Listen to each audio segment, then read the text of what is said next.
1949-50 সালে নেতাজির রেড চায়নাতে অবস্থান এবং এশিয়ান লিবারেশন আর্মি গঠনের বিষয়ে আমরা পূর্ববর্তী ভিডিওতে বলেছি। যারা আমাদের পূর্ববর্তী ভিডিও দেখেছেন তারা এই বিষয়ে অবগত। যারা ভিডিওটি দেখেননি তারা চাইলে আমাদের এই ভিডিওর প্লে লিস্টে গিয়ে আগের নেতাজি সংক্রান্ত ভিডিওগুলি দেখে নিতে পারেন। নেতাজির মতো মহামানবের মহান কর্মকাণ্ড আসলে আমাদের মতো সাধারণ মানুষের মাপকাঠিতে মাপা যায় না। তিনি আমাদের ধারণার অতীত। একে তো দ্বিতীয় বিশ্বযুদ্ধে অক্ষশক্তির পরাজয়ের পরিপ্রেক্ষিতে নেতাজিকে আত্মগোপন করে থাকতে হয়। তার উপর তার এই গোপন এশিয়ান লিবারেশন আর্মি সংগঠন আর তার সঙ্গে তৎকালীন ভারত সরকারের নেতাজি বিরোধিতা ও নেতাজির সমস্ত কর্মকাণ্ডকে জনসমক্ষে গোপন রাখার সর্বাত্মক প্রয়াস সব মিলিয়ে নেতাজির জীবনকে রহস্যে মুড়ে রেখেছে। তবে কোনো মহান সত্যকেই চিরদিন ছাইচাপা দিয়ে রাখা যায় না। ইদানিংকালে তাই দেখা যাচ্ছে নেতাজিকে নিয়ে অনেক অসাধারণ রিসার্চ ওয়ার্ক হচ্ছে। অতল অন্ধকারে একটু একটু আলোর স্পর্শ অনেক অকথিত অজ্ঞাত ঘটনা ও সম্ভাব্যতাকে আমাদের সামনে তুলে আনছে। আর তার চেয়েও বেশি করে যেটা ঘটছে সেটা হলো যে সব মিথ্যে দিয়ে সত্যকে পরিকল্পিতভাবে ঢেকে রাখা হয়েছিল সেই মিথ্যেগুলো যে কতখানি কাঁচা মিথ্যে তা নিঃসন্দেহে প্রমাণ হয়ে যাচ্ছে। তাই আজকের দিনে ফৈজাবাদের রামভবনে বসবাসকারী গুমনামী বাবা তথা ভগবানজির নাম শোনেননি বা তাঁর সম্পর্কে কিচ্ছু জানেন না এমন ভারতীয় বিরল। নেতাজির যে ক্ষুরোধার মেধা ও দুর্দান্ত কূটনৈতিক বোধ ছিল তার বলে তিনি তদানীন্তন কঠিন পরিস্থিতিতেও নিজের অস্তিত্ব রক্ষা করতে সক্ষম হয়েছিলেন। দ্বিতীয় বিশ্বযুদ্ধ পরবর্তী সময়ে রাশিয়াতে প্রবেশ করার পরে উনি কোনো বিশেষ সমাদর সেখানে পাননি। সেখানে তাকে ইমিডিয়েটলি গ্রেপ্তার করা হয়। প্রাথমিক পর্যায়ে তাকে সম্ভবত যথেষ্ট টর্চারও সহ্য করতে হয়েছে। কিন্তু এটাও ঠিক যে দ্বিতীয় বিশ্বযুদ্ধের আগে থেকেই নেতাজি একজন ইন্টারন্যাশনাল ব্যক্তিত্ব হয়ে উঠেছিলেন এবং স্বদেশে পূজ্যতে রাজা বিদ্বান সর্বত্র পূজ্যতে এই আর্শবাক্যকে সত্য প্রমাণ করে ক্রমে স্টালিন নেতাজির গুণগ্রাহী হয়ে ওঠেন। এরপরই নেতাজির সাথে রাশিয়ার গোপন বোঝাপড়া তৈরি হয় এবং নেতাজি স্বাধীনভাবে কাজ শুরু করেন রাশিয়ান সরকারের সহায়তায়। সম্ভবত 1949-50 সাল থেকেই তিনি পামির মালভূমির নোম্যান্স ল্যান্ড, চায়না, রাশিয়া, তিব্বত ইত্যাদি অঞ্চলে কাজ করছিলেন এবং তারপরেও তিনি একাধিকবার ভারতে এসেছেন এবং বাইরেও গেছেন। অর্থাৎ ব্রিটেন, আমেরিকা এবং নেহেরু গভর্নমেন্টের পাতা জাল তাঁর গতিবিধিকে অবরুদ্ধ করতে পারেনি। তাঁর যে গোপনীয়তা আমাদের আজও অন্ধকারে হাতড়াতে বাধ্য করছে সেই গোপনীয়তাই ছিল তাঁর মোক্ষম অস্ত্র, যে কারণে তাঁর মহানিষ্ক্রমণের সময় ব্রিটিশের প্রখর শক্তিশালী ইন্টেলিজেন্স বিভাগ এবং সেকেন্ড ওয়ার্ল্ড ওয়ার পরবর্তী আমেরিকা ও ব্রিটেনের বিশ্বজোড়া নেটওয়ার্কও তাঁর নাগাল পায়নি। এমনকি তিনি ভারতে ফিরে আসার আগে বা পরেও জওহরলাল নেহেরুর ক্রমাগত নজরদারি সত্ত্বেও তাঁর ধরাছোঁয়া পাওয়া যায়নি। একটা বিষয় এখানে বলে নেওয়া দরকার যে আমরা এখানে ভগবানজিকে নেতাজি বলেই মেনে চলছি। কেন আমরা এই কথা মেনে নিয়েছি তার সপক্ষে অনেকগুলি যুক্তি আমরা ভবিষ্যতে অবশ্যই উপস্থাপিত করব। আপাতত আমরা 1949-50 সালের কথায় ছিলাম, সেখানে ফিরে আসি।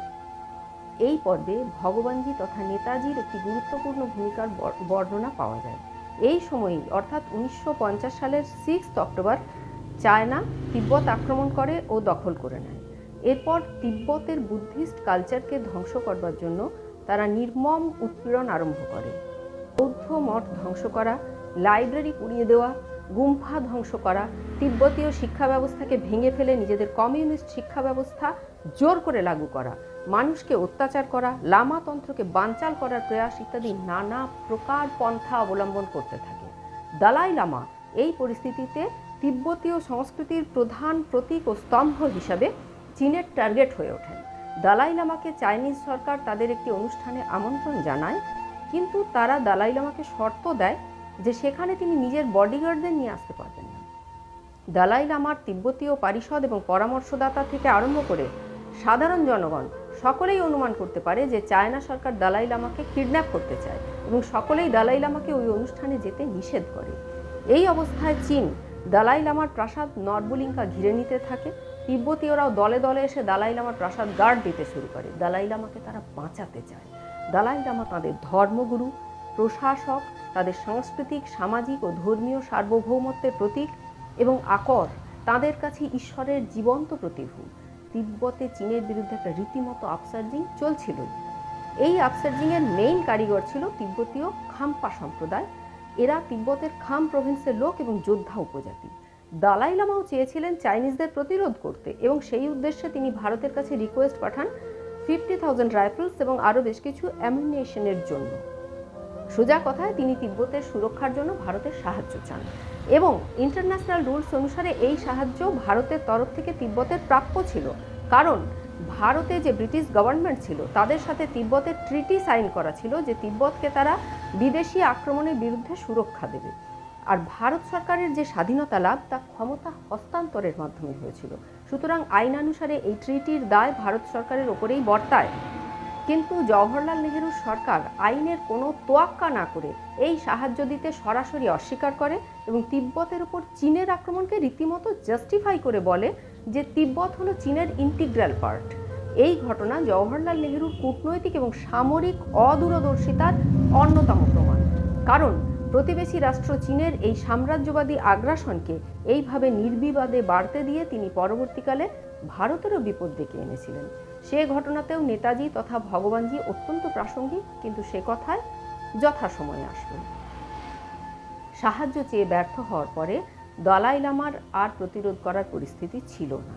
এই অবস্থায় দালাই লামা তিব্বত ছেড়ে পালাবার সিদ্ধান্ত নিতে বাধ্য হন, কিন্তু চীনা সৈন্যবলের সামনে মুষ্টিমেয় খাম্পা সম্প্রদায়ের প্রতিরোধ, তার সাহায্যে পালানো অসম্ভব বোধ হচ্ছিল এবং তাদের কাছে অস্ত্রশস্ত্রও চীনের তুলনায় অতি সামান্য ছিল। এই পরিস্থিতিতে খাম্পা সম্প্রদায়কে লিড করেন একজন নন টিবেটিয়ান দীর্ঘদেহী মানুষ। কেউই তাঁর আসল পরিচয় জানত না।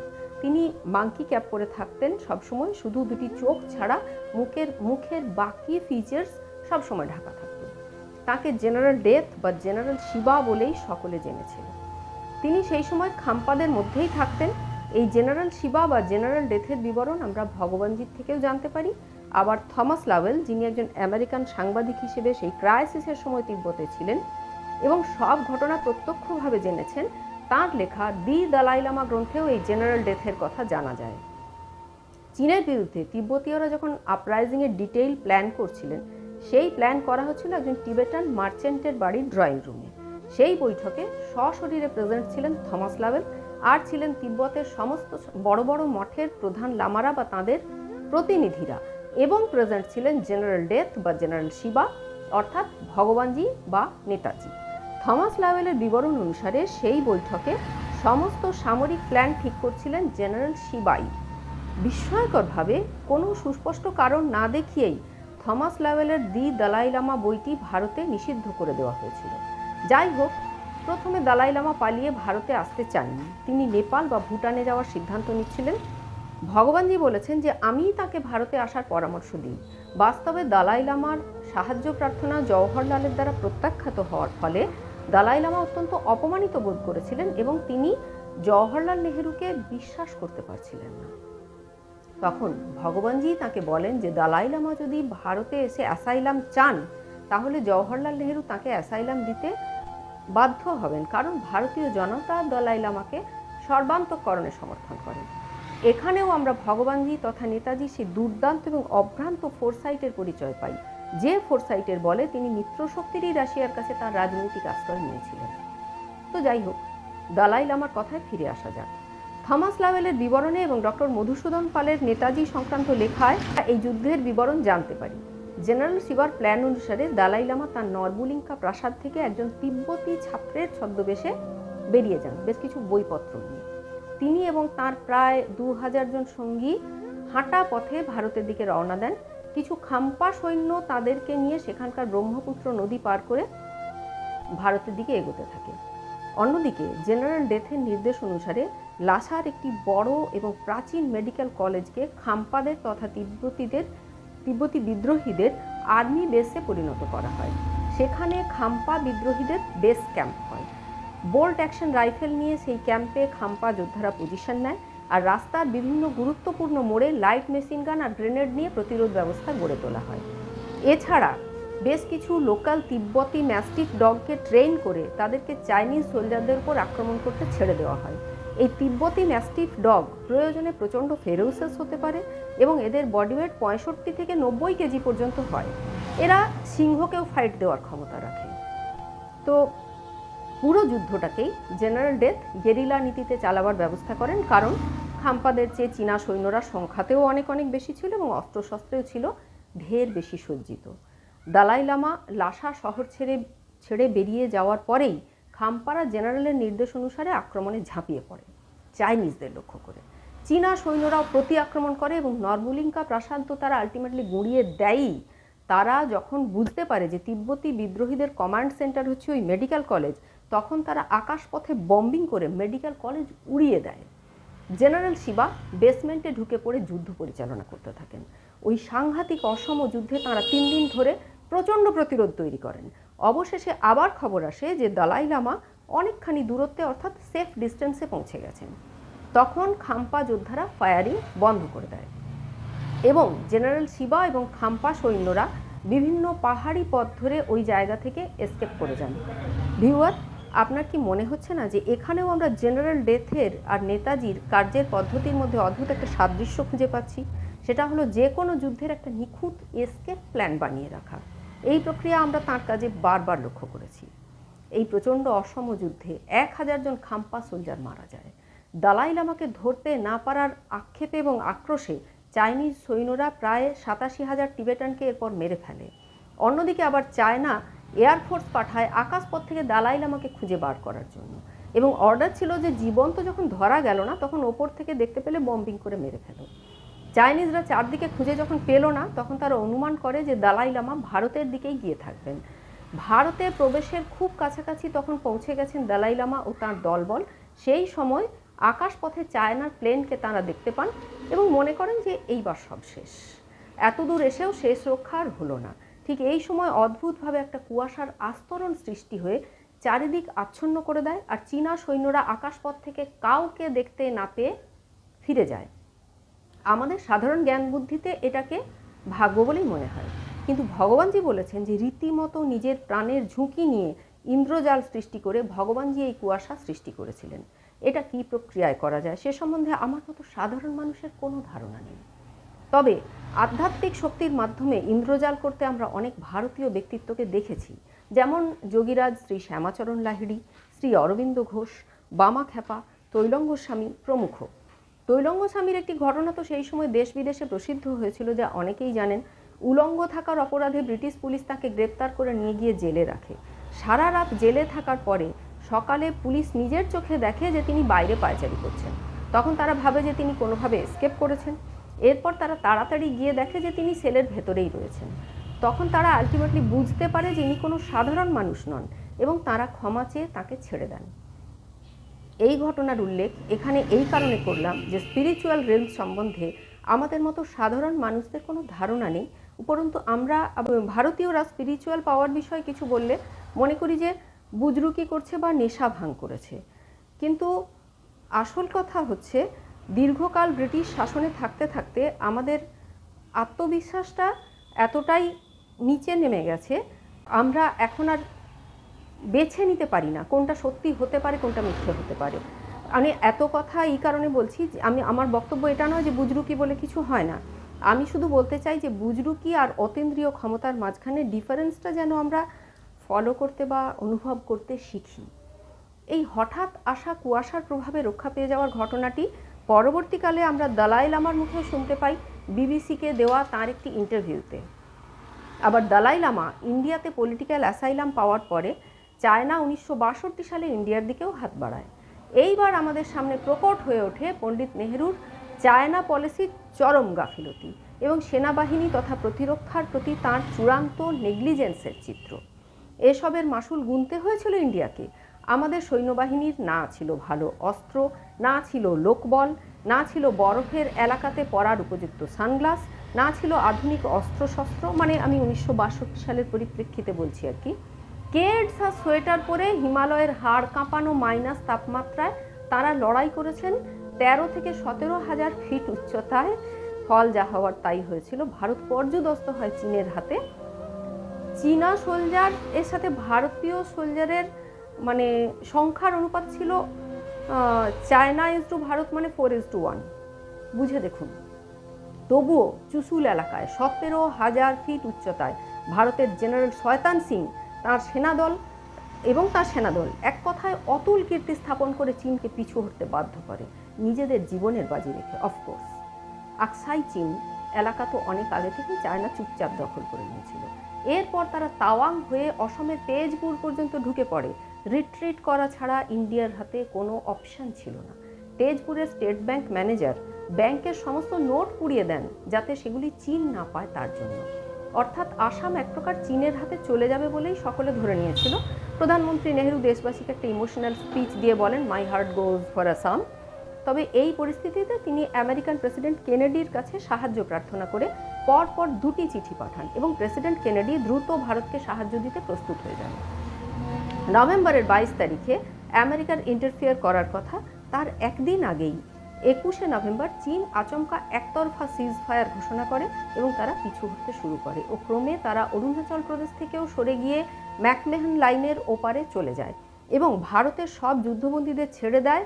আর যুদ্ধ চলাকালীন তারা ভারতে যত অস্ত্রশস্ত্র বাজেয়াপ্ত করতে পেরেছিল সেগুলি সব পলিশ করে, ক্যাটাগরাইজ করে, লিস্ট বানিয়ে গুনে গুনে ফেরত দিয়ে যায়। এইভাবে এতখানি ডিমান্ডেড ল্যান্ড ছেড়ে দেওয়া এবং অস্ত্রশস্ত্র পরিপাটি করে পরাজিত দেশকে ফেরত দেওয়ার ঘটনা সারা পৃথিবীর ইতিহাসে আর দ্বিতীয়টি নেই।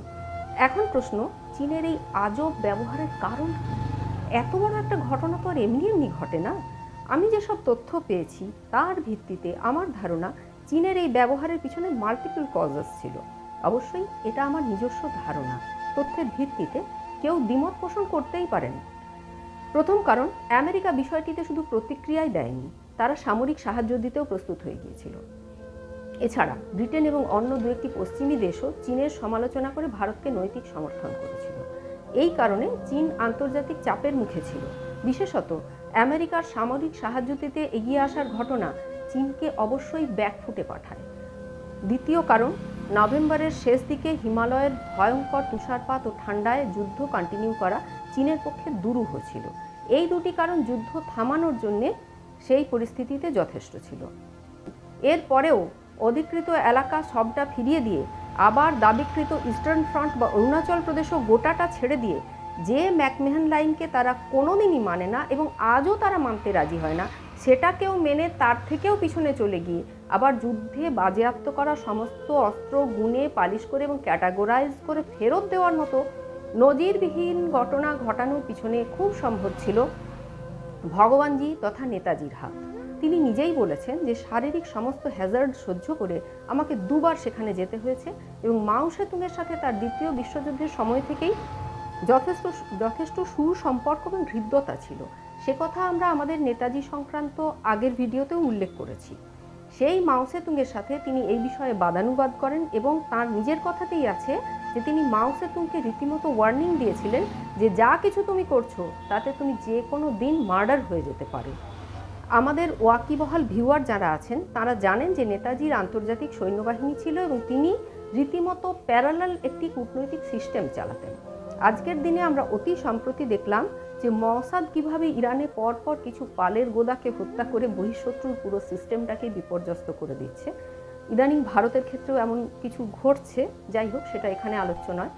সম্ভবত নেতাজিও সেই ধরনেরই কিছু ইঙ্গিত দিয়েছিলেন মাও সেতুংকে এবং মাও বিলক্ষণ জানতেন যে এই মানুষটির সেই স্তরের ব্যবস্থাপনা আছে এবং তিনি নেতাজির কাছে ক্ষমা চেয়েছিলেন।